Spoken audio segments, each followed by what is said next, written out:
guy is still in charge.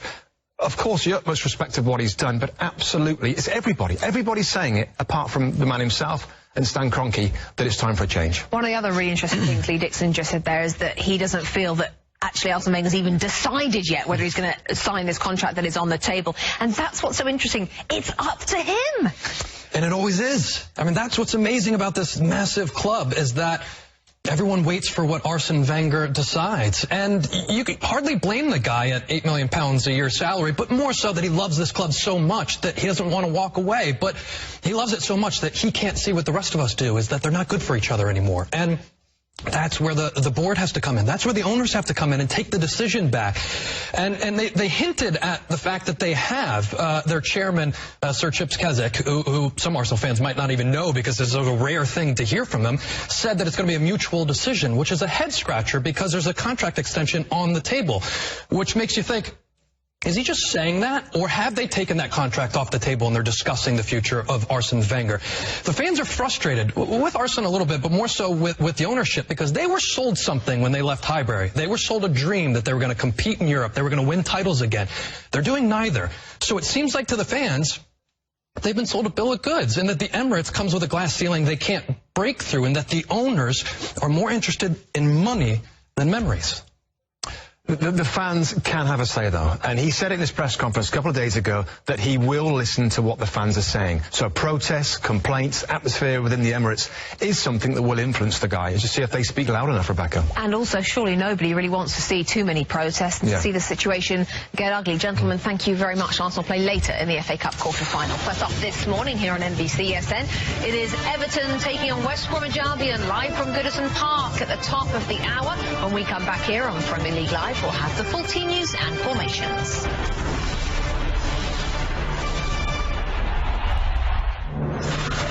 The Premier League on NBCSN is brought to you by Soccer.com. No advantage too small. And by Geico. 15 minutes could save you 15% or more on car insurance.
Just the 4 Premier League games this weekend. There won't be too much in terms of changing at the bottom half of the table. The bottom 3 right now, as it stands, Middlesbrough, who've just been knocked out of the FA Cup quarter-finals. They've lost 2-0 against Manchester City. They sit in the bottom 3. Hull City and Sunderland join them right now. Hull do play this weekend. Sunderland do not. Crystal Palace are 3 points outside the bottom 3. Then you've got Bournemouth, Leicester and Swansea, who right now are 5 clear.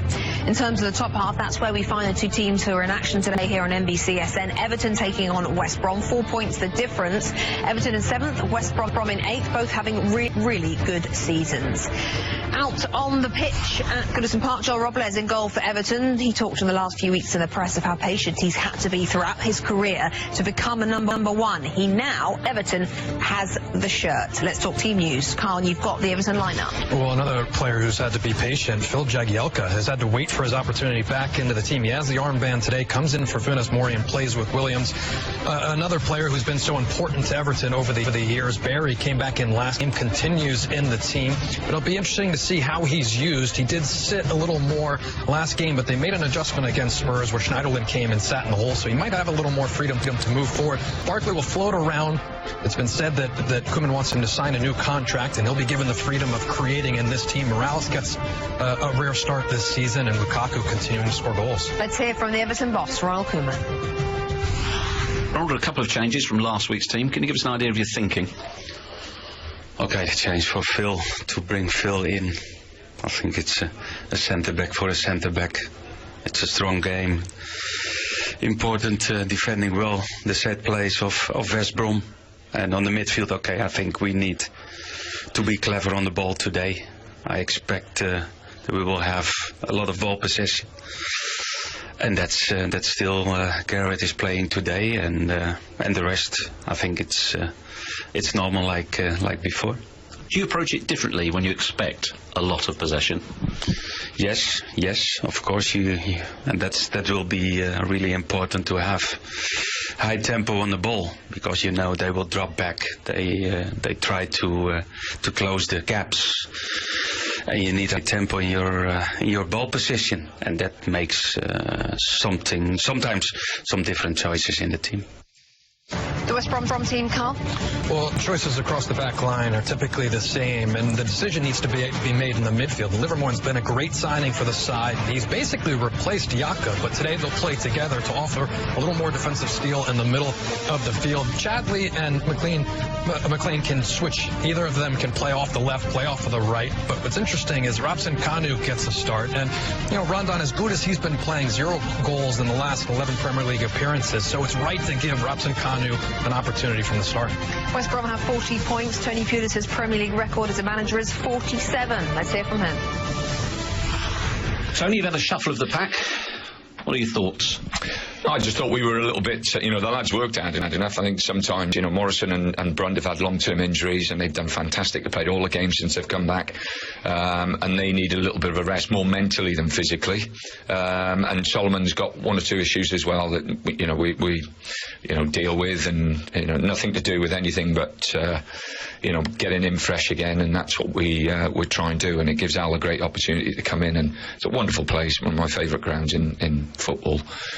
Great atmosphere for him to show what he can do. Is it all about bouncing back after last week? Well, putting in a performance. I don't think the performance was brilliant. It didn't have enough energy, and the fact of being nice and solid and then getting up and breaking forward and creating opportunities. We just lacked a little bit of, like I say, I think it was most probably mental tiredness with some of them, Jeff. To the kickoff next, Hull Swansea will be on CNBC. It's a huge one with regards to relegation. We'll have the team news plus the thoughts of Marco Silva and Paul Clement when we return this Saturday morning.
teams playing each other over on CNBC this morning. Hull and Swansea both changed their managers in January and both have seen an uptick in form. Marco Silva came in early in January. He's had 7 games so far, picked up 8 points and taken them up a place in the league. But there is general hope around for Hull City. But look at the improvement under Paul Clement and Swansea. 8 games, they've got 15 points. They've not drawn any. They've won 5 and lost 3, and those 3 were against the top 4 teams. And he's taken them from 20th into 16th, which is where they sit right now. So out to the kickoff. The stadium is getting set for kickoff at 10 Eastern over on CNBC. So first of all, let's bring you the team news before we hear from the managers. Robbie, you've got the Hull team. There's been a couple of changes. Abdullahi comes in at right back. Curtis Davis is on the bench. He's not fit yet, but that's good news for him to be fit again. Maguire continues alongside Ranocchia. In the midfield, Tom Huddleston is the guy that holds in there, allowing Sam Klukas and Njai to get forward as well. And Klukas, I think, has been a star player as a midfield player. Got his first Premier League goal against Leicester last Saturday in that loss away from home. The front 3 players is so key for them. Lazar Markovic on the right-hand side and Grzycki from the left-hand side offers the quality, but it's all about goals. And like other teams at the bottom, Hull have struggled for goals, but Abel Hernandez comes back in as a starting striker. 3 goals as Hull's top scorer. The head coach is Marco Silva. Well, all games have significance, but how significant is one against a team who effectively you need to try and catch? Yeah, it's a really important game for us. It's true. One game at home, and you need to win. This is true. Of course, you need to win Hull, but this is really important for us. You've got some very good results at home. What are you doing differently at home? Is it a little bit more relaxed, more familiarity with conditions? Sure, it's our house. We play with the big support of our fans. Our players feel a little bit more comfortable, of course. Of course, I want we do the same away, but it's true. At home we did very good results until now, and you need to continue. And of course, today it's one more game at home, and it's important for our players to feel comfortable and feel with confidence, because the last results gave this for us. That Swansea team, Robbie. There's 2 changes for Swansea as well. And it's on the right-hand side. Rangel comes in for injured Carl Norn, and Routledge replaces Narsing. Other than that, you look at the midfield, Rebecca, and Jack Cork's been the holding player with Tom Carroll to his left-hand side for $5.5 million. Tom Carroll's done an amazing job of making this left side so fantastic. Martin Olsen, the other new signings, 2 goals in his last 3 in the Premier League, again around $5 million. And Gylfi Sigurdsson, because of these 2, also has a great understanding, and the play down the left has been a feature of Swansea in recent weeks. Fernando Llorente, the main man, 11 goals in 24 appearances, 3 goals in his last 2. He's in great form. Taken to the Premier League manager's job with ease. Here's Paul Clement. When you think back to that first week when you played Hull, what did you sort of see within the ranks that has now maybe started to come to fruition, that needed altering, that needed changing? Well, that was a day where I tried, I looked at some other players, having watched most of the game from the stands in my first game at Crystal Palace, tried some other things in that game, but really now we've looked at getting a consistent start inside out. Don't really make many changes. Push very hard in training. We've got a lot more coaching hours into the play since the last time we played Hull.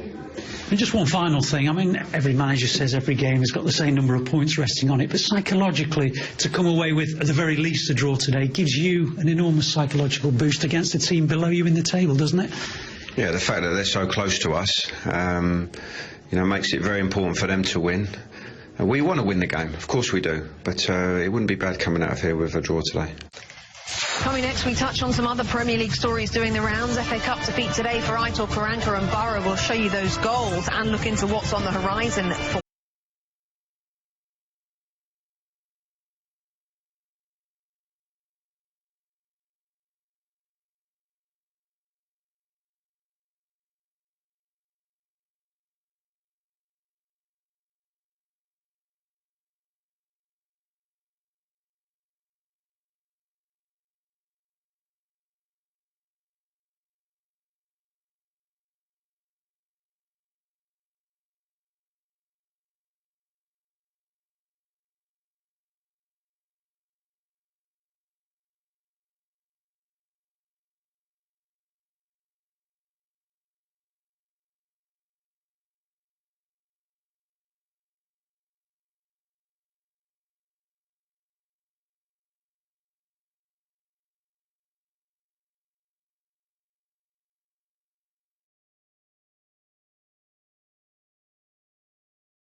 he's not giving a penalty. Surely not. Look at the clock.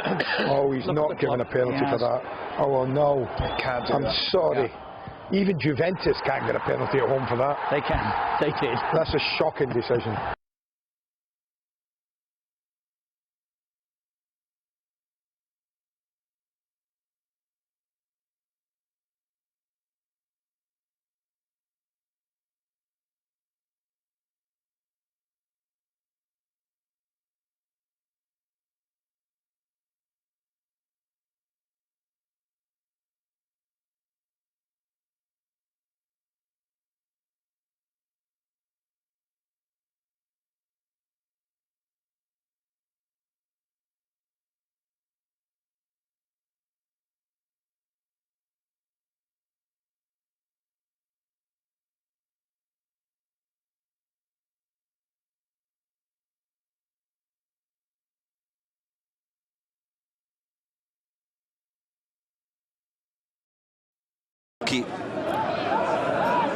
Momentaneamente in 10 uomini il Perugia.